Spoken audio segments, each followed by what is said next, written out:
So far, it looks as if the Republicans are going to have a difficult time during the midterm elections.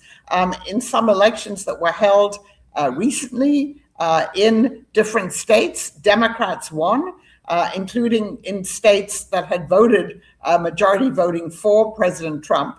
It's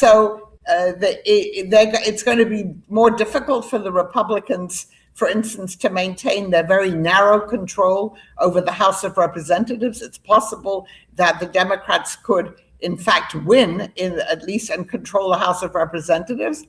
In the Senate, I think it's less likely, but certainly in the House. And so the support for Ukraine is there among the majority of Democrats and a significant number of Republicans. And so I think that, of course, the midterm elections aren't until next November. And I think President Trump is still trying to get some kind of agreement, negotiated agreement between Russia and Ukraine as quickly as he can. How does domestic partisan dynamics in the United States shape the administration diplomacy towards Russia and Ukraine, including risk tolerance for concessions, sanctions policy, and the level of public messaging about a negotiated settlement? So the vast majority of Americans, whether they're Republican or Democratic, support Ukraine and are very critical of Russia. I think that's the first thing that, people have to understand. However, within the MAGA movement, the people who support Donald Trump, there are divisions.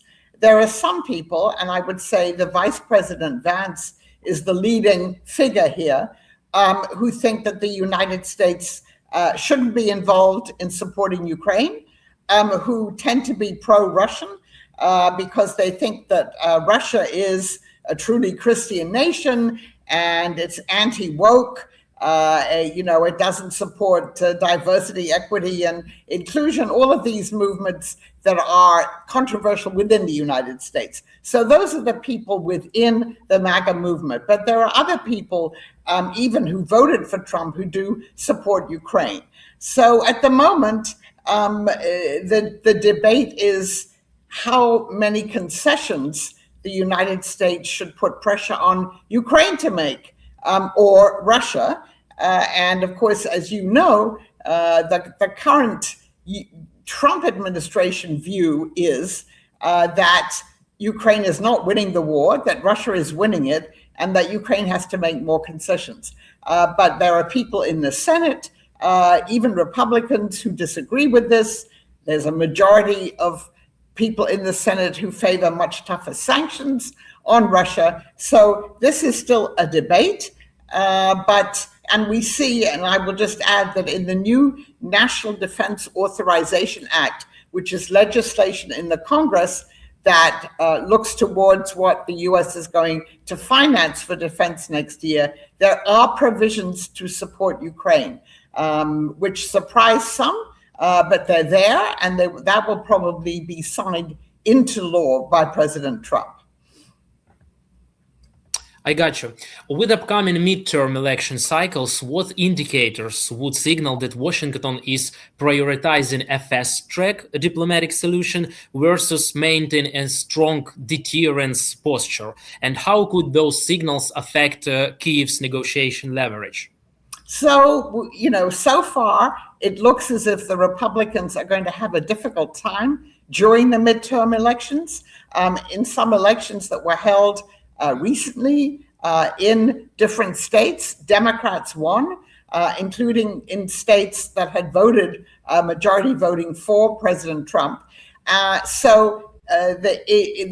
going to be more difficult for the Republicans, for instance, to maintain their very narrow control over the House of Representatives. It's possible that the Democrats could, in fact, win at least and control the House of Representatives.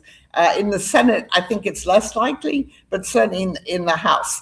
And so the support for Ukraine is there among the majority of Democrats and a significant number of Republicans. And so I think that, of course, the midterm elections aren't until next November. And I think President Trump is still trying to get some kind of agreement, negotiated agreement between Russia and Ukraine as quickly as he can, But I think he's realizing that it's going to take much longer than he hoped that it would. From your read of the current diplomatic landscape, what would a durable peace framework look like for Ukraine and Russia? And what are the most plausible pathways for the United States, NATO, and the European Union to credibly backstop such an agreement without triggering broader escalation? So it looks at the moment as if the most durable peace, and I mean, it will happen in stages, it's not going to happen at once, would be, first of all, a ceasefire along the current line of contact. I know that President Zelensky has suggested the possibility of a demilitarized zone in the part of the Donbass which the Russians would like to control, but of course Ukraine controls. But it's also hard to imagine that happening because the Russians would have to withdraw troops. And we haven't seen any sign from President Putin that Russia is willing to do that. And so when I'm talking about a ceasefire along the current lines of contact, we aren't there yet. But if that happened, then I think you could have the beginnings of a discussion about security guarantees for Ukraine. Some people believe that a ceasefire along the current lines of contact would be more like what happened in Korea in the early 1950s, where you did have a ceasefire but no peace agreement, and where you essentially you've had a frozen conflict since the 1950s. I don't think that is the preferable outcome. So I think the best outcome, certainly from the Ukrainian point of view, would be this ceasefire. It has to be implemented. You have to have a pretty secure system of making sure that the Russians would adhere to the ceasefire, and then Ukraine would have to have credible security guarantees. Now, some of the European countries, the coalition of the willing, they say that they're willing to send troops, at least to the western part of Ukraine, to enforce that. We know, of course, that the Russians have said that that's unacceptable to them, so that would have to be a negotiation. But I think that the security guarantees for Ukraine, which I think President Zelensky is rightly emphasizing, would have to be backed up by the United States. There would be no U.S. boots on the ground, at least in the Trump administration, and possibly even in another administration going forward. But there would have to be guarantees that the U.S. would still continue to share intelligence with Ukraine and would, I know that we've read that the U.S. would give Article 5 type guarantees to Ukraine. That would be very good if that happened. I'm not really sure that that's realistic, given the current view of the Trump administration. So I think that would have been one of the more difficult things to agree on, is what kind of security guarantees that Ukraine has. And then I think the other issues, such as NATO membership, such as the future of Crimea and the other territories that are occupied by Russia, that would just have to be left to a future date. You don't have to adjudicate that now. Ukraine would obviously have to de facto recognize that at the moment Russia does occupy these territories in Ukraine, including Crimea, but that doesn't mean that they will forever. So I think there's some things that you would just have to leave for a future date, but I do think the most important things are clearly a ceasefire that's enforceable and security guarantees for Ukraine that are credible. Yeah, actually, security guarantees is very sensitive and very complex thing. And in terms of U.S. strategy, how should Washington balance security guarantees for Ukraine, sanctions leverage, and diplomatic engagement with Moscow to prevent a relapse into large-scale fighting while safeguarding Kyiv's core red lines? So I think, again, that's a very challenging question, and the answers are very challenging. So, if Russia was seen to actually adhere to a ceasefire, then I think you probably could get gradual sanctions relief on Russia. I mean, that certainly shouldn't happen at the beginning, but it could happen if it looks as if the Kremlin is willing to adhere to security guarantees. Now, we also know that the Trump administration believes that by offering economic incentives to Russia, that would guarantee or help guarantee that Russia would adhere to a ceasefire. I think some of us who understand what the situation for previous U.S. business deals with Russia were like are somewhat skeptical about this. But this is certainly what the Trump administration is hoping to achieve. And so far, President Putin has led them to believe that that's possible. But I think the Kremlin would have to believe, again, we come back to what you said, the security guarantees, that they are credible enough that if Russia decided in a couple of years to restart a war with Ukraine, that the US would intervene somehow to prevent that. And I think that's already a very challenging issue. And I'm not sure that the people in the Trump administration have thought this through. And I will just say what is clear to everyone, I think now, that the Trump administration has not sent career diplomats to engage with Russia. On the Russian side, you've had the foreign minister, Sergei Lavrov, you've had Yuri Ushakov, you've had people who are career diplomats. You do have Kirill Dmitriev, who, of course, is a businessman or the head of a sovereign wealth fund, negotiating with Stephen Witkoff and Jared Kushner, both of whom are businessmen, but they're not career diplomats. And so I think in the end, if something like this is going to work out, you have to involve, at least from the US side, the Secretary of State more, and then some of the other career diplomats who have experience of dealing with Russia. Given Russia's enduring regional ambitions and economic constraints, what indicators should Washington and its allies monitor to gauge Moscow's willingness to engage in meaningful concessions, and how might China and other regional actors influence Moscow's calculus? So the question of China is quite interesting, because China claims that it's neutral in this conflict, but of course we see that it's not neutral because it's been supplying Russia with components for weapons. It's backed Russia's narrative up, blaming the West and NATO for the fact that there's a war. And we did have the Chinese foreign minister a couple of months ago, Wang Yi, in conversation with Kaja Kallas, the EU representative for foreign policy, saying that China didn't want the war to end because as long as it's going on, the US is focusing its attention on Europe and not on China and Taiwan. Now that we have a new US national security strategy, maybe the Chinese are rethinking that, because China plays a rather large part in that. But so far, China hasn't been willing to act as a mediator in this. If the Chinese wanted to, they could put some pressure on Russia also to end the war, but we see no evidence that they are doing that. And I think the United States is still, the Trump administration, focused so much on getting to some negotiated settlement that I'm not sure that they've thought through how you then implement it and make sure that the war doesn't break out again.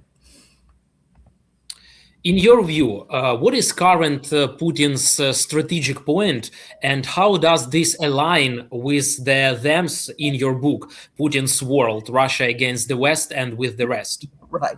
So I think Putin still believes that Russia can win the war.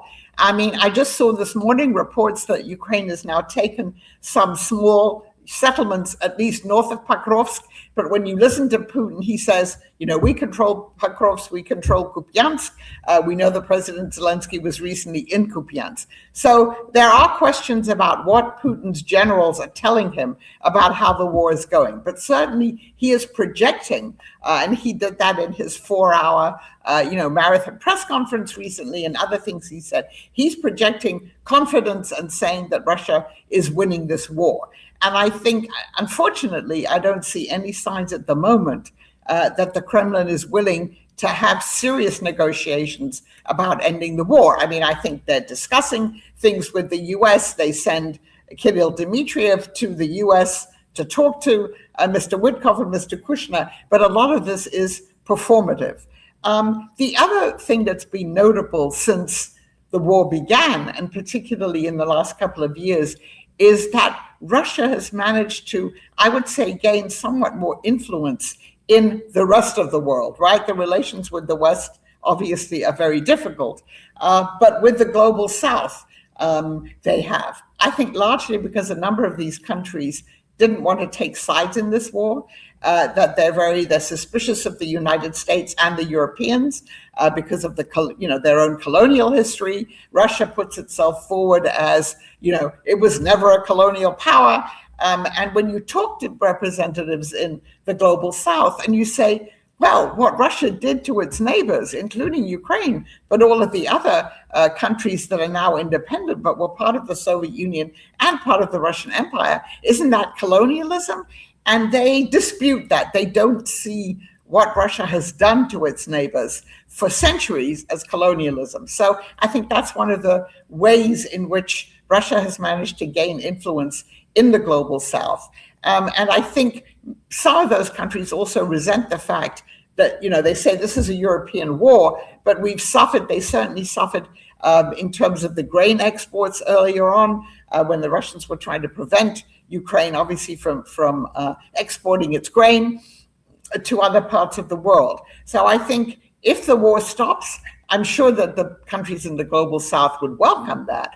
But they have, by and large, supported the Russian narrative and said, we're not going to impose sanctions on Russia and we're not going to take sides in this. But they have repeated largely the narrative about NATO and the West being responsible for this. And I think India is a very interesting case in point, because we see Narendra Modi improving ties with Russia, and by the way, also with China, and the Indian-China relationship is clearly much more complicated in a way than the Indian-Russian relationship if you go back in history. So again, I think Russia, it hasn't been isolated. The West tried to isolate Russia after the war began, and it largely did. The West did, but the rest of the world hasn't. And I think Russia will come out of this, even if its economy is in bad shape, it will come out of this having improved ties with many of these countries. The information landscape remains pivotal. How should the United States and its partners counter disinformation while preserving public support for long, costly diplomacy? And what role should strategic communications play in the diplomacy track? So I think the communications are essential here. The Russians have obviously been very active. If we're talking now just about the West, it's also true, obviously, in the global south too. But they've been very effective, I would say, in many European countries in putting forward a narrative that is contrary to what the facts are. And because there's so much misinformation out there on the web, they have convinced some people in Europe, and of course in the United States too, of the rightness, if you like, of their cause. I would say that Europe and the United States certainly need to do a better job of countering Russian misinformation. They also need to do a better job of reaching Russians inside Russia, although that's very difficult because of all the controls that the Russian state has on the media and in the information space in Russia. But they need to do a better job of presenting their side of this. And unfortunately, the Trump administration has closed down Voice of America. It's sharply reduced Radio Free Europe and Radio Liberty. In other words, the kind of soft power that the US used to have in countering some of these narratives no longer exists. But I think if a better job isn't done about this, then I think you see the rise of populist far-right parties in Europe, and of the left, by the way, left and right, that subscribe to these Russian narratives. And I think that's something that particularly the governments in Europe have to pay more attention to. I would like you to expand your thought about Global South. Looking toward the Global South, what incentives or norms are most likely to shape those actors' positions on the conflict? And how might their stance affect the viability of a negotiation settlement that includes security guarantees and normalization with Russia? So I would say, clearly the economic incentives that the West can offer these countries in the global South should be something to make them, rethink their views on this. But, if you look at many of these countries in the global South, in fact, the United States and Europe, different European countries, are much more important for them economically than Russia is. They have much more to offer them. I'll come back to India. Again, the economic relationship between India and the United States is much more important for India than the economic relationship with Russia. So you have to sort of wonder why, despite the economic realities that they surely understand, that they take these positions. But I think it's also the way that Russia, that the Kremlin, deals with these countries, offers them the illusion, if you like, of treating them as equals in a way that I don't think the Russians really believe that's true, but they do, and offers them an alternative to a relationship with the West. And there's still a lot of overhang in many of these countries, again, of hostility towards the West, from the colonial era and since then. And so I think they're not going to be pivotal, clearly, in ending the war between Russia and Ukraine, but they will be important in terms of, supporting whatever implementation there is. Yeah, to sum up everything what we have discussed today, I would like to ask you the last question. Beyond the immediate conflict, what elements of a security architecture could best prevent relapse into large-scale confrontation in Europe and Eurasia, including arms control, crisis communication channels, and regional security arrangements? How should the United States coordinate with its allies to design and sustain this architecture? So I think the key problem here is a problem that the US and its allies have faced since the collapse of the Soviet Union. And that is, how can you design, if we just talk now about the Euro-Atlantic space, how can you design a security architecture in which Russia has a stake, but where Russia cannot veto the choices that are made by different European countries, including countries that were once part of the Soviet Union? And so when Putin talks about the root causes, and he talks about, indivisible security, that's what he and his colleagues are talking about, that Russia should have a right in a European security system or Euro-Atlantic security system to veto the choices that countries make. And of course, we see that with Ukraine and its desire certainly to join NATO and possibly the European Union, although the Russians have fudged that a bit. And that's why since 1991, this hasn't worked. And we've seen the aggression, first of all, starting in Georgia, then, of course, Ukraine again, and then coming back to the full-scale invasion of Ukraine. And it's very difficult to see, as long as the current people are in power in the Kremlin, that there is a solution to this dilemma, if you like. Now, I think the Trump administration, of course, has been willing to discuss some of this with Russia, or would be, but they tend to see the problem in Ukraine as a question of territory. But it's much more than territory. Yes, Russia would like to have all of the Donbass. We know that. But of course, Putin's ambitions extend further than that, and they essentially extend to also the states of the former Warsaw Pact, as we know from the so-called treaties that were presented to NATO and the United States in December of 2021, before the full-scale invasion. So at the moment, it's very difficult to devise something that would be acceptable both to Russia and to the European countries, Central Europe, Eastern Europe, Western Europe, and the United States, short of NATO, for instance, saying that it's not going to enlarge itself anymore. It won't admit any other countries. But we're not there yet, because really no one has the right to tell NATO which countries it will include, except for the NATO members themselves.